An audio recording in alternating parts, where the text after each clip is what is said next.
mahēśvāsō mahībhartā śrīnivāsaḥ satāṅgatiḥ aniruddhaḥ surānandō gōvindō gōvidāṃ patiḥ. mahēśvāsāḥ. One Maha always means great. So mahēśvāsāḥ means one who has got the great bow in his hand. Who has got the great bow in his hand? Vishnu also has got his bow. It means sarang. The name of his bow is called Sharanga. Therefore we call Vishnu Sharangapani. One who has got the bow called Sharanga in his hand is called Sharangapani. Rama has also got his bow in his hand. That is called as Kodanda. Shiva also has got his bow.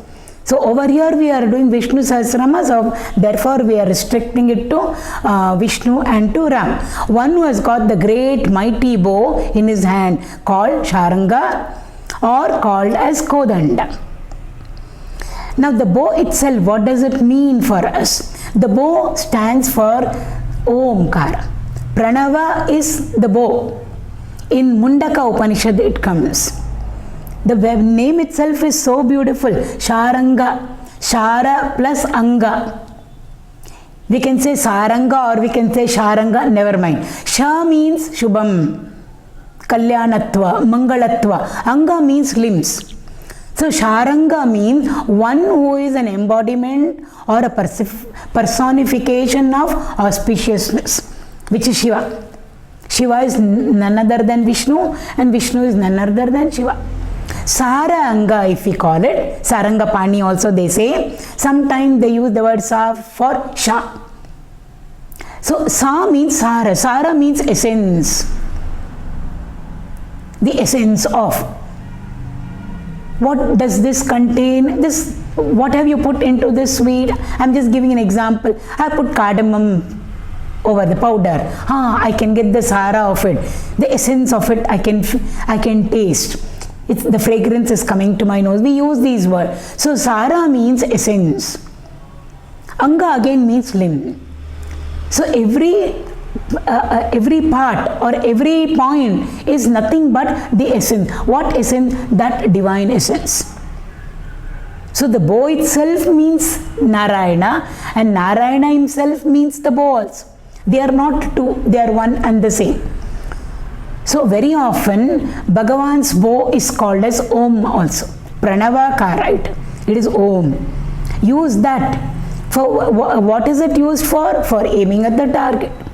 So use Om over there, and then again there's a very beautiful description which comes in the Mundaka Upanishad. What is the target? The goal? The goal is the state of Mukti or Moksha. What has to be released from our side? Our mind has to be released. So the mind becomes an arrow over there. So in the context, sometimes the bow is likened to our intellect, which is in the hand of Jivatma. But in the context, in some versions, the bow itself represents Omkar. So which means Bhagavan himself is our path, is our goal, and we also are nothing but Bhagavan himself in another form. So in all of that sense, Sharanga or Saranga mean one that, every part, every portion is nothing but that Sara, that divine essence. What is the divine essence? Nothing but auspiciousness and auspiciousness and auspiciousness. So mahēśvāsāḥ means he is a personification of or an embodiment of auspiciousness. Shubhatva, Kalyanatva. In him there cannot be anything other than Shubha. No Ashubha there, no Akalyana, no Amangala there. That is why Maha Mangala Arati only for him. When we do Arati for human beings, and newly married couple comes home, we do Arati, we never say Mangala Arati. That they use in a different context. I will do Mangala Arati to her means I will teach her a lesson. But Mangala Arati is never done for human beings. Because Shubha is what we are invoking, but what to do in life? Ashubha is just round the corner. We never know when it will come. Therefore, Arati for human being, Mangala Arati only for Bhagavan. Jayakara only for Bhagavan. We always do Jaykar only for him because Nitya everlasting Jaya, Vijaya, Visheshena Jaya only for him. Vijayadashmi is round the corner. For all of us, victory comes and goes, finite. Happiness comes and goes, success comes and goes in different measures. So they're all measurable, they're all changeable, variable, and it comes and it goes. Bhagavan's is always there with him. It was, is, and shall continue to be. So in that sense, mahēśvāsō, mahībhartā, Mahi means Mother Earth. So, and Bharta means, the literal translation of Bharta means husband, the Lord, the Pati. Bharti means to fulfill, to fill up. Make the cup bharti means put the liquid, put the water up to the brim. So one who fulfills is known as Bharta. Normally we use it for husband. In most of the regional languages and in Sanskrit also. It means Pati, it means Lord, the Lord of all lords. So mahībhartā means one who is the Lord of Bhudevi, Mother Earth. Again over here, Mother Earth doesn't only mean the earth on which we are all, on the surface of which we are all there. It's the entire realm of matter, Prakriti. He is the Lord of Prakriti. That's what it means over here. And another meaning over here is, it signifies Varaha Avatara over here. All the avatars are coming in. When she was in trouble, because that Rakshasa, Hiranyakashipu's brother Hiranyaksha, took her down below and hid her, we are told, in Patāla. Then Bhagavan had to go, and in what form? He goes in a form very suitable for him to accomplish whatever he has to accomplish. So he doesn't worry about what form I should take, how I should go. For him, the karya is important. So also we all should be. Hanumanji shows us very beautifully. If he has to become big, he becomes big. If he has to become very small, he becomes small. Sukshma Rūpadhari. He can't say, how can I become small? I am so big, I am so great. I will go as I am to meet Janaki, Mother Sita, then he'll get caught. Even when he entered Lanka, he became very small, like a cat he became. It's not physical form we are talking about. It's being able to, flexibility within ourselves. We should be able to manage ourselves wherever we are, in any place, in any time, in any situation and occasion. Inside of us should be like plastic. Not that we will yield to anything and we will become a doormat. It doesn't mean that at all. Flexibility should be there. We shouldn't be very rigid, yes. Where we need to be tough, rigid, yes. But sometimes we become very obstinate, very proud, unyielding. We will not bend.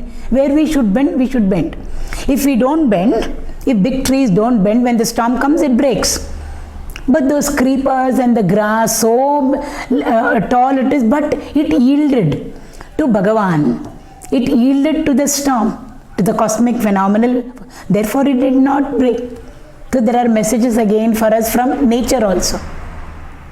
So therefore, this Hiranyaksha took Mother Earth, Bhudevi, and hid her down in Patal. Bhagavan had to go and take her out of that mess. How will he go? He goes as a Varaha, boar, B-O-A-R. And then he lifted her up and did Uddhar of her. Therefore, he gets the title mahībhartā. He is the one who ultimately supported her, released her from the situation into which she had gotten into. So therefore, mahībhartā. Śrīnivāsaḥ, we've already done Shriman. I think 1 or 2 words earlier also had come where Shri was there. Nivāsaḥ means abode. Śrīnivāsaḥ, one who is the abode of Shri, one who is the abode of Lakshmi. So we are told in especially Śrīnivāsaḥ Venkateshwara, they show very nicely. On his chest, Lakshmi is depicted. So in his heart, whom does he carry? He carries Lakshmi. It doesn't mean he is carrying wealth. That's how we have restricted Lakshmi to, brought it down to a very narrow, meaning. Lakshmi in Bhagavan's heart means, Lakshmi already we have seen, represents all good qualities. Lakshmi Sampat, Shankara says, is good qualities. And Lakshmi represents very virtues. Vidya she represents, courage she represents, victory she represents, glory she represents, Vairagya also she represents. It's an asset. We do not know the value of Vairagya. But a person who is a Vairagi, Parama Vairagi, he is the happiest person on the earth. Avadhuta Gita tells us, the king asked the Avadhuta, I have got so much of riches around me, about me, but I am not at all happy. Sir, you don't have anything with you. How come you are so happy? You are beaming. Vairagya there. Lakshmi is with him. So in that sense, Srinivasa means one who is the permanent abode of Sri. What we do is we catch hold of Lakshmi, we hold on to her. If we hold on to her, where will she be? She will be only with Narayana. So if she doesn't find Narayana around her and about her in our lives, she will go away.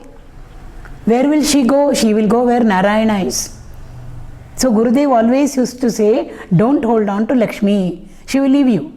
Hold on to Narayana. Catch Narayana, put him in your house and lock the door, he used to say. And then you see Lakshmi will come and knock the door. Please let me in, please let me in. Why? Narayana is inside. But what we do is, we take hold of Lakshmi, put her in our house and lock the door. The bolt is from inside. She will see if Narayana is there. Nowhere Narayana is there, no satsang, no good qualities, nothing. Easily she opens the door because bolt is from inside. Without asking permission, she'll go. So therefore Narayana Bhattacharya very nicely in Narayaniyam says, who says she is chanchala? She is not chanchala at all. She is not restless. She is very steady. She is very clear where her abode is. Where is her abode? Where Narayana is. How can we say she is chanchala? She is not chanchala. Her place is where Narayana is. That's all. It's all our fault. If we don't have Narayana with us and then Lakshmi goes away from our lives, how can we blame her and say, you are chanchala, you are restless, you went away from my life? She went away because Narayana was not there with us. So very beautifully he says, hold on to Narayana. Lakshmi won't be very far away from us, sure. So he used to say, put him in the house and lock up the door. She will come and she will knock the door. You don't even have to call her and say, Bhagyada Lakshmi Baramma. She will come. She will say, please open the door and come. Open the door, I will come in. Śrīnivāsaḥ. Where he is, she stays. Lakshmi and Narayana are always together. Never they are separate. Śrīnivāsaḥ. Satāṅgatiḥ, I am putting it along with govidāṃ patiḥ because the meaning is the same. Sort of the same. Or okay, we'll do because Govinda comes later on, we'll do it later. Gati means, it's got two meanings in Sanskrit. Gati means the path, Gati also means the goal. When we say Krishna eva mama gati, Krishna is alone my gati, or Shiva alone is my gati. Gati has got two meanings. It means Krishna alone is my goal, whom I want to reach, Saguna or Nirguna. Krishna also is my path. Krishna is my path means what? All the qualities that Krishna stands for. He is Prema Swarupa. He is Dharma Swarupa. So to reach him who is Dharma, to reach him who is Prema, to reach him who is Satya, truth, we have to walk the path of truth, walk the path of Dharma, walk the path of love. We can't reach him who is Dharma by walking the path of Adharma. We can't reach him who is love, Prema, by walking the path of hatred. We can't reach him who is Dharma by walking the path of Adharma. So Gati has got two meanings over here. It means path and goal. Whose path and goal will Bhagavan be? Satāṅgatiḥ. No Rakshasas will ever make Bhagavan their goal and walk the path towards the Lord. Then they would not have been called Rakshasas. They would not have been called Asuras at all. So Sat Purushas.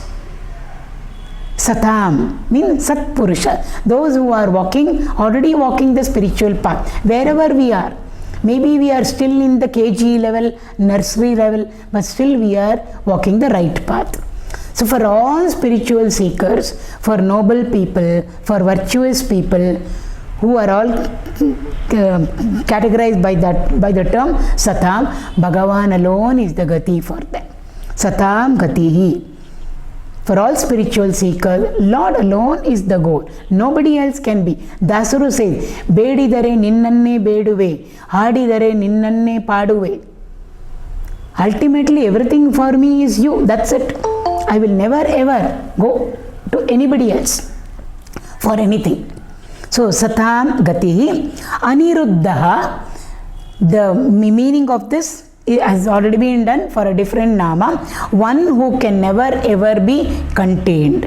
One who can never ever be obstructed, challenged, is called as Aniruddha. Aniruddha also is Krishna's son's name is Pradyumna. Pradyumna's son is Aniruddha. So who is it? Actually it is Krishna only, taking again a manifestation as Pradyumna, as manifestation Aniruddha. That's one meaning. But another meaning is he is very mighty, he is very powerful, he can never be countered, challenged at all levels. Ultimately, who will win? Lord alone will. It's not only physical might that we are talking about. Bhagavan was challenged by all the Rakshasas and finally he won over them. It's not only that, it's Satyameva Jayate. Ultimately, what wins? Truth will win, Dharma will win. So, Adharma, Asatya, falsehood, they all can never ever stand in front of Lord, challenge him and win over him.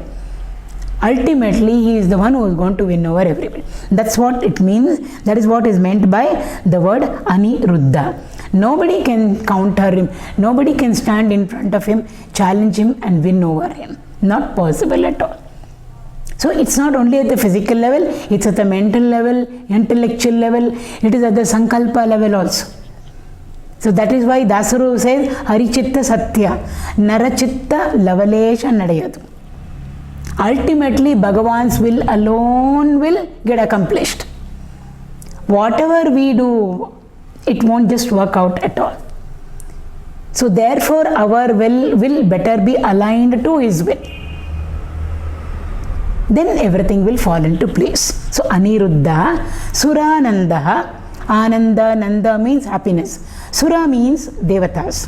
So Surānandāh means one who gave happiness to all the devatas. In the sense, whenever the devatas had any trouble, Rakshasas are there, problems are there, difficulties are there for them, what did they do? They ran to Vishnu and he solved it for them by taking on the various avatars and annihilating all the Rakshasas and put everything back into place properly.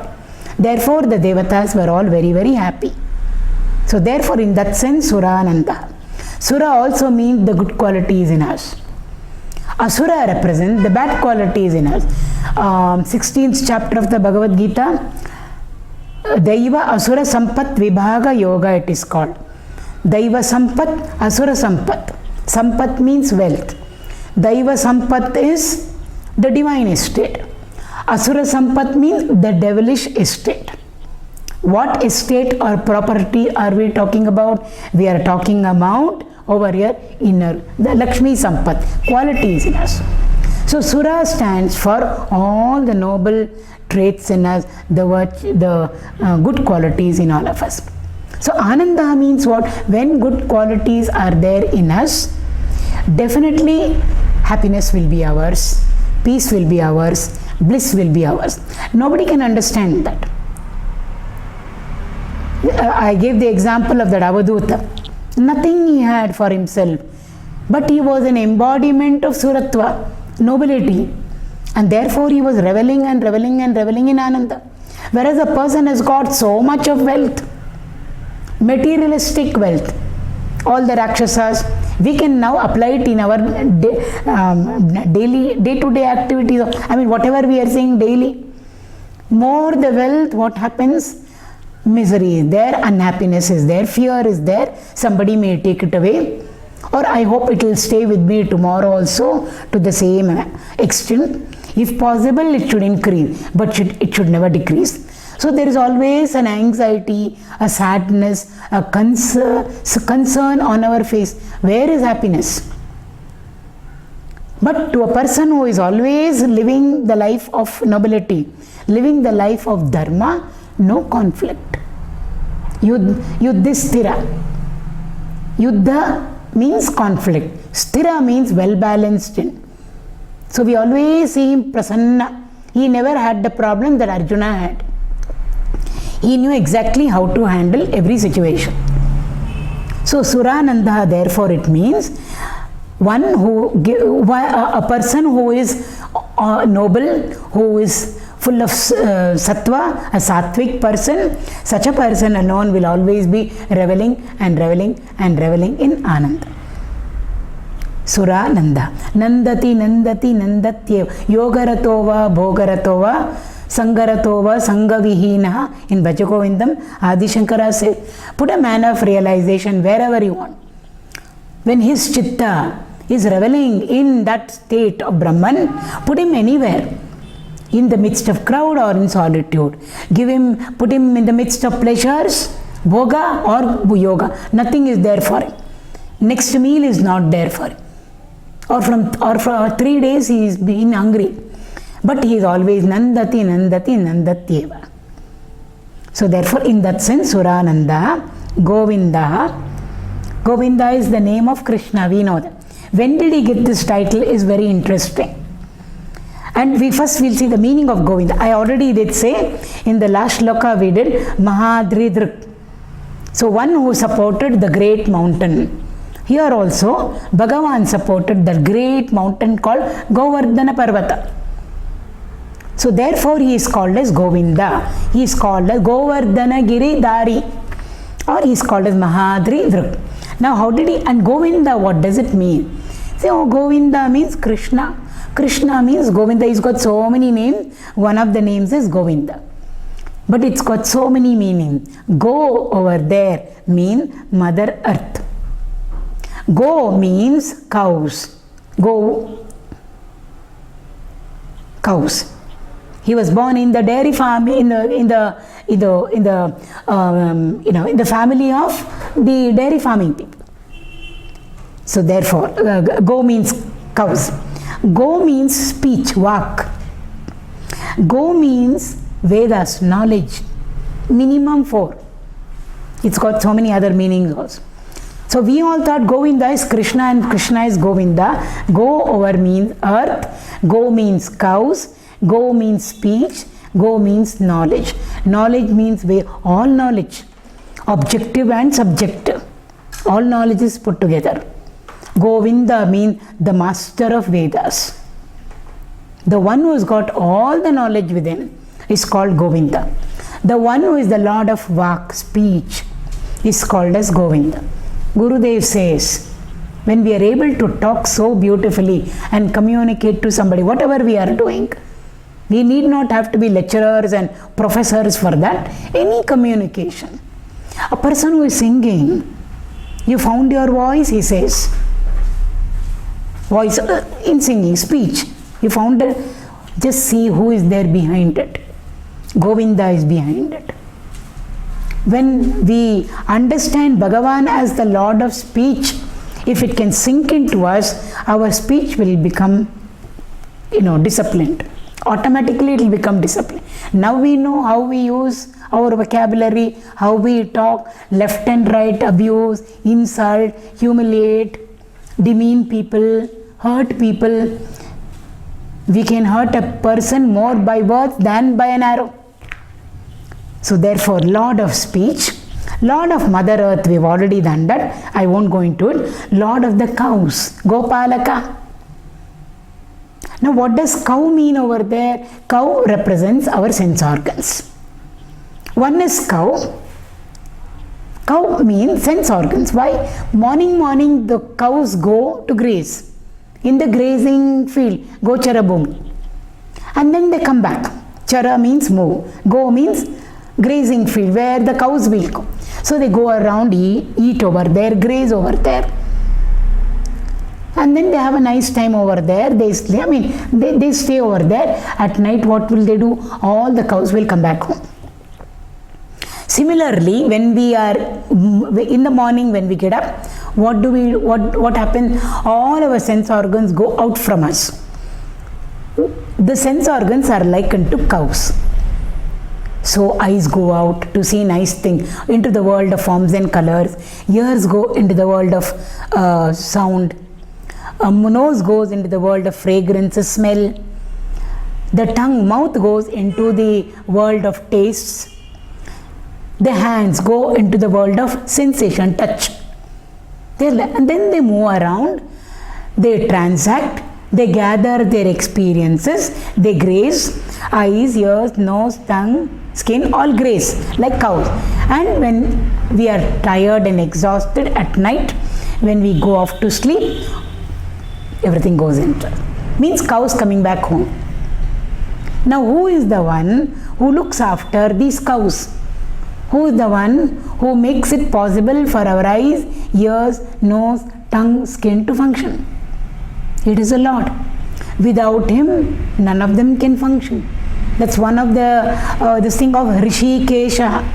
Isha means Lord. Rishika means sense organs. Lord of sense organs is Hrishikesha. Same thing over here. Govinda means not only Lord of cows, Lord of our sense organs. So if all of them are functioning, so mouth also include taste. Mouth we use for talking, speech over there. Mind automatically comes in over there.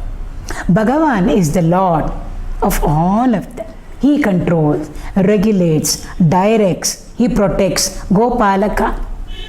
Without Him, none of our sense organs would have been able to function and do whatever they are doing, bring in reports from outside. So therefore, in that sense, He is called as Govinda. So I'm just repeating. Lord of earth, Mother Earth, Lord of the cows, therefore the Lord of the sense organs, Goswami Tulsidas. Swami means Lord. Goswami. Swami of what? Of Go. What does Go mean? All. Again, Mother Earth means realm of matter, Prakriti. So Goswami is a title that we give to our masters. Like we give the title Paramahamsa to them. Hamsa will come later on. We will take it up. So what does Goswami mean? Lord of Prakriti. Lord of Maya. Who? Lord and all our masters. Jivan Muktas. Lord of cows. Literal meaning. Lord of sense organs. He is a master of his sense organs. We are all slaves of our sense organs. Speech. We just talk. Dasaru says, Achara villada nalige, ninna neecha buddhiya bidu nalige. We have no control over our tongue, eating or speaking. He is one who has got control. Lord of knowledge. That is Govinda.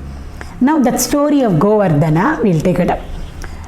When Nanda Gopa, every year they used to worship Indra Bhagavan, who is in charge of rain.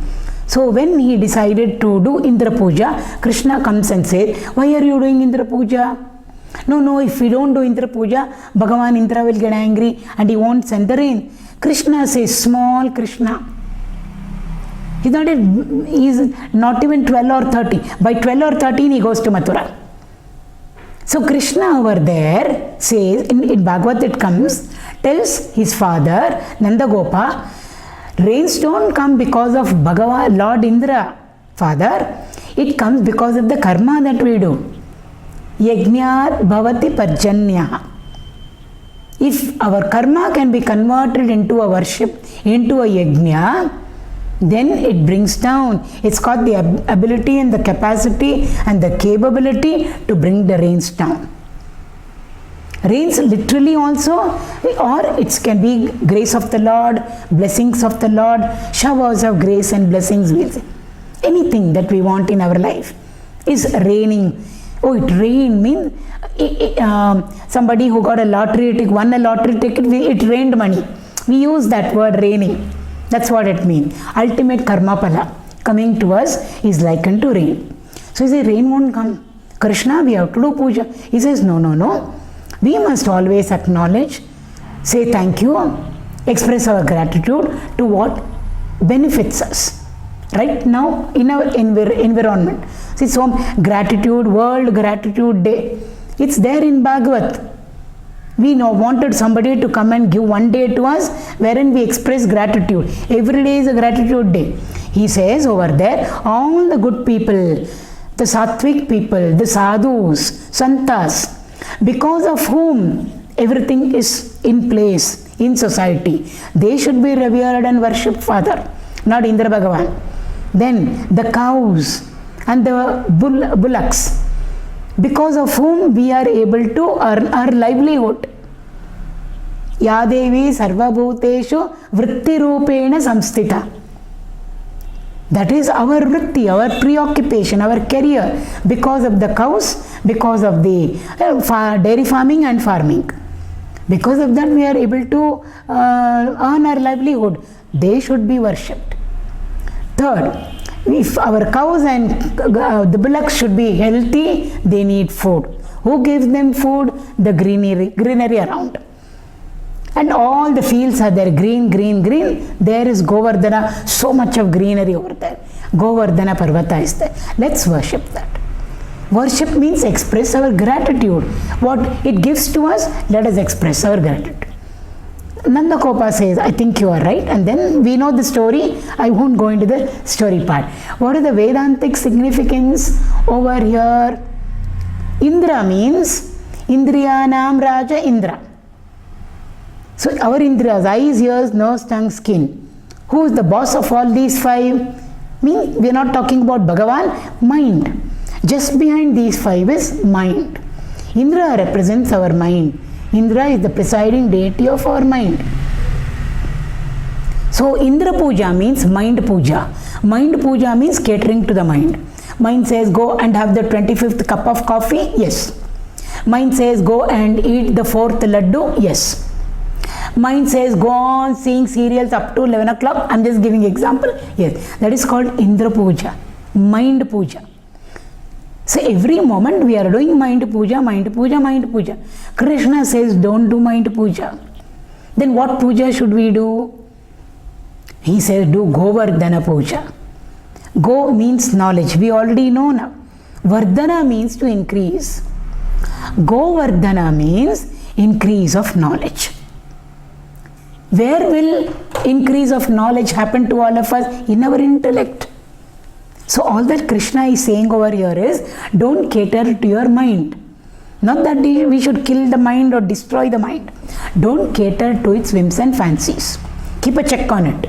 How to keep a check on it? Use the intellect. So do intellect puja. It's so beautiful. So instead of doing mind puja, do intellect puja. Govardhana. They all agree to it. And we are told Indra Bhagavan gets very angry, he sent rain, cats and dogs, it rained, and Bhagavan lifted up the Govardhana on the tip of his tiny little finger and supported everybody till it stopped raining. The story says over. Indra got angry. Mind will get angry. If you tell the mind, I have listened today to my intellect and it said, sorry, no 4th cup of coffee for you, our mind will not keep quiet. It will throw up an headache also for us. It will make us angry. That is the rain coming down. It says, I'll show you my power. You said no to me, I will show you. The mind starts. We should not yield to the mind. We should stick to the intellect. So in spite of it, in spite of it raining, what did the Lord do? He lifted up the Govardhana, the mountain he lifted up. So in spite of the mind cribbing, complaining, grumbling, moaning, and saying, listen to me, listen to me, listen to me, still we should stick to the side of the intellect. Then But the mind will not leave us. It kept raining. Then what should we do? Pahimam, Traimam, Krishna. Bhagavan, please help us. This mind is not listening to me. How much ever I tell the mind, means to my inner voice, to my intellect, it's not listening to me. Somewhere I feel I may be dragged into the world of temptations. Chances are there. Bhagavan will come. And what did he do? He lifted up the Govardhana, means more height over there. So if we were at a certain level, he will lift us to another safer level. Who will do it? Bhagavan will do it for us. That is what Govardhana Uddhara means over. Govardhana Giri Dhari. Bhagavan lifted. And for Bhagavan, is it difficult? Krishna, you do not know my weakness. Krishna, you do not know my addiction. It's not an ordinary addiction. Bhagavan can handle all addictions. All that he had to do is, he didn't even hold the Govardhana in his palm, on his palm. Neither he used the other fingers, which are relatively stronger. More strength they have. He used his tiniest little finger, which is actually the weakest finger that we have. And he didn't even use the full finger, tip of the finger.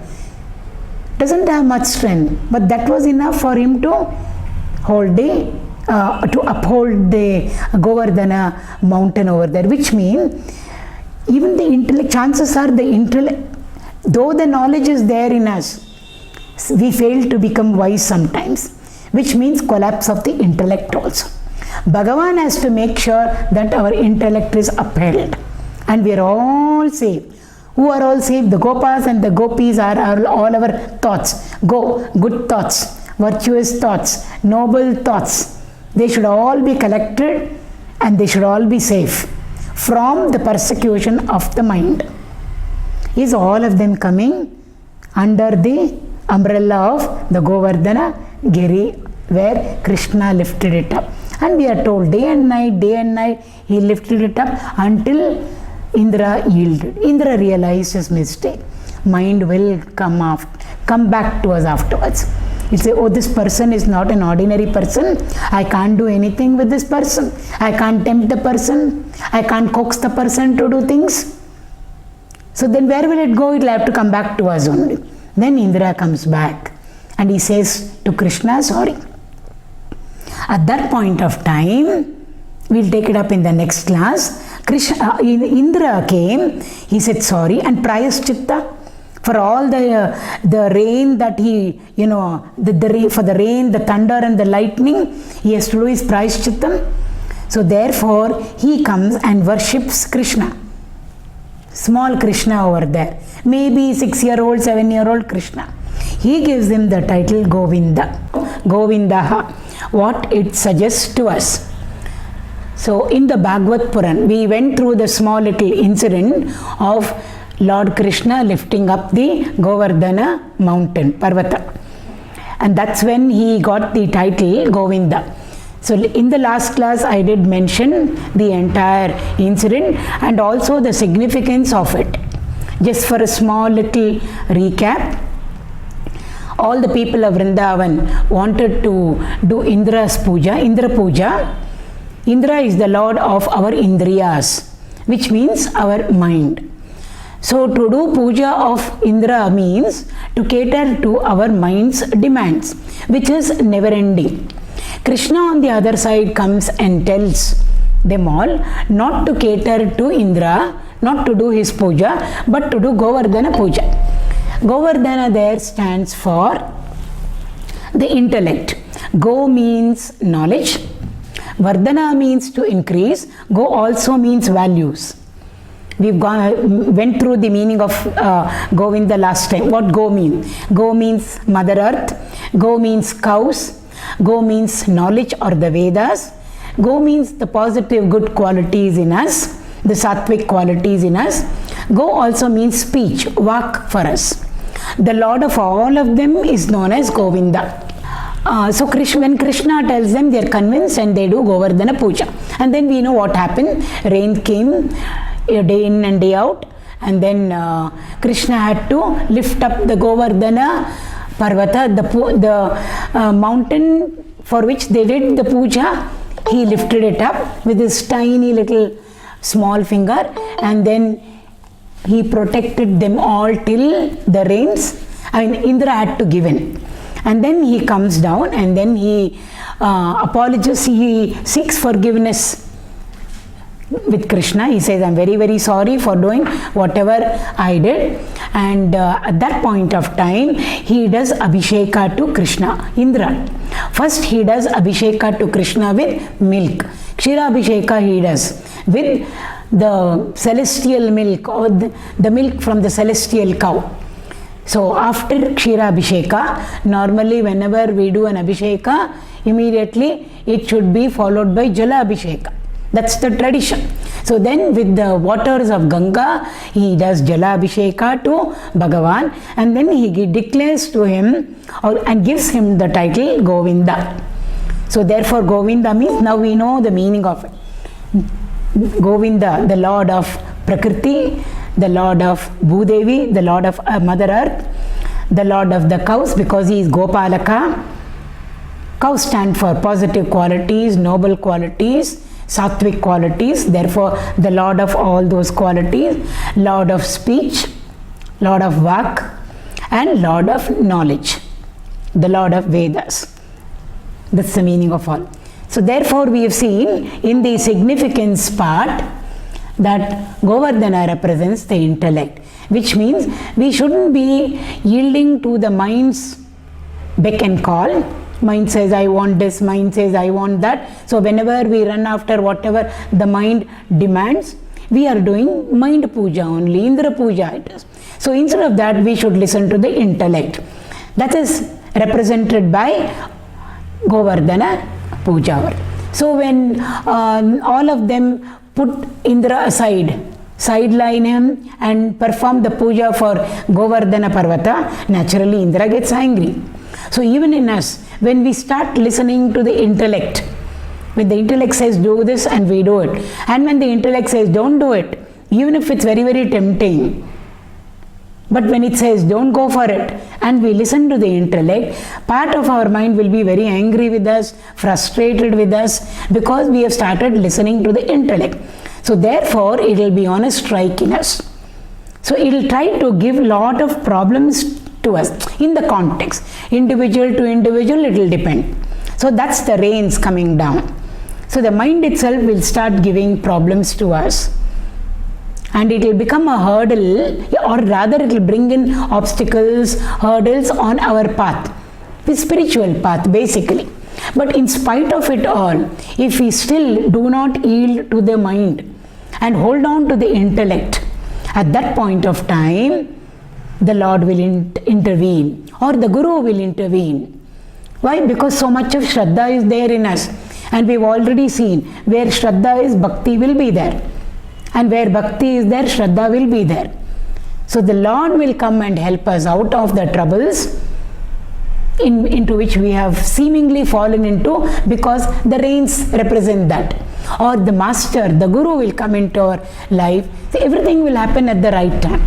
So things will fall into place. Even though it looks like a disaster, even if it looks like a terrible challenge, a hurdle which can never be surpassed or overcome, difficulties which we may feel not possible for us to clear it up, but still something good will happen to us. Everything will fall into place. That's the lifting up of the Govardhana Giri. So Bhagavan, Lord Krishna, was given this title Govinda at that point of time. In this Prayagraj, Allahabad, normally we go there, Sangama of Ganga, Yamuna and Saraswati. So we take and of all the Prayag, we are told Rudraprayag is there, so many Prayags are there. Of all the Prayag, this is supposed to be the king of Prayags. That is why it's called Prayagraj. Why most of those earlier Prayags, wherein which we may have gone and gone for a pilgrimage, most of them are all tributaries of Ganga. They all join. But over here in Prayagraj, Allahabad, different rivers are joining. Ganga has her own tributaries. Yamuna has got her own tributaries. All of them. And over here it's on the plain. So it's not in the hilly region over there. So Ganga is meeting Yamuna, and then both of them, where they merge, we are told from invisibly, from inside, Saraswati merges over there. Also comes and merges with these two. So 3 rivers meeting over there. We cannot see Saraswati, we are told it is underground. So Ganga, Yamuna and Saraswati. What do they represent for us? That's why Prayagraj it is called. The word Prayag itself is phenomenal. What it means? Yaga. Again, Yaga, Yajna means to move forward and to move higher. Pra, when we add to something, it becomes very special. Means completely I am on the right path. A very progressive, meaningful path, which is taking me forward. Not only forward, it is taking me higher and higher and higher. So evolution is taken care of. That's what Prayag means. And over here, these 3 rivers are meeting. Ganga represents knowledge, jnana. In Ganga, we find crocodiles. Crocodile represents ignorance. We are told her Vahana is crocodile, Mother Ganga's, which means where knowledge is, ignorance will not be there. And Ganga is relatively white in color, knowledge, good qualities. On the other side, Yamuna. Yamuna represents bhakti. So beautifully, they're all, so Rama, Dharma. Not only he stands for Dharma, but he puts it into practice, knowledge part over there. So Ganga is always associated with Rama. Yamuna over here is associated with Krishna, Bhakti, Prema over there. Yamuna is very, very deep. Even if we go in a boat over there, we can feel the buoyancy. Somehow we feel, yes, there is more depth over here in the Yamuna than in the Ganga. So where Bhakti is, we've already known, Shraddha comes into the picture. So depth over there. Our Shraddha and Bhakti should not be superficial. It should be deep enough. So Yamuna represents Bhakti. And in the Yamuna we will find tortoise. Tortoise, hard shell, it represents Shraddha. So where Shraddha is blue, Bhakti. Where love is, peace will be there. Only when we encounter a person who is vicious or who is jealous of us, or we are jealous of the person, an enemy, only then anxiety will be there. We have lost all our peace. But where there is love, true love, where there is prema, where there is bhakti, automatically peace will be there. So the color of peace is blue. Yamuna looks blue over there. So therefore, bhakti always rides on Shraddha. Otherwise, our bhakti, love is not true love at all. It's not deep. It's all vyavaharika love. I love because there is some utility value over there. That's all. The utility value gone, I don't love that thing or I don't love that person. As long as the thing or the being has got some value to my life and its transactions, I like it. Otherwise, I don't want it in my life. Then where they both meet, we are told is Saraswati. What does Saraswati mean? Swa means my own, apne aap. Sara means essence. So Saraswati, Sara plus Swa. Saraswati, to be well rooted in or to be well established in. So Saraswati means one who abides in his own true inner nature. It represents the state of mukti or liberation or enlightenment. Saraswati represents that. Without knowledge, we know that is not possible for us at all. It's deep. Means it's not on the transactional level. Jnana, yes, we can see it around us, we can feel it in us, we can get it from somebody, knowledge is imparted to us, we can share it with somebody. Love is an emotion which we are all experiencing over there. But Saraswati represents experience. What experience? Experience of the divine. Not seeing Krishna face to face or Rama face to face or Ishvara face to face. It's an experience which happens deep down within ourselves, which nobody else will know. We can't even talk about it. Hence, we cannot see her over there. That is Saraswati there. So, where Jnana and Bhakti meet, there alone experience of the higher reality is possible.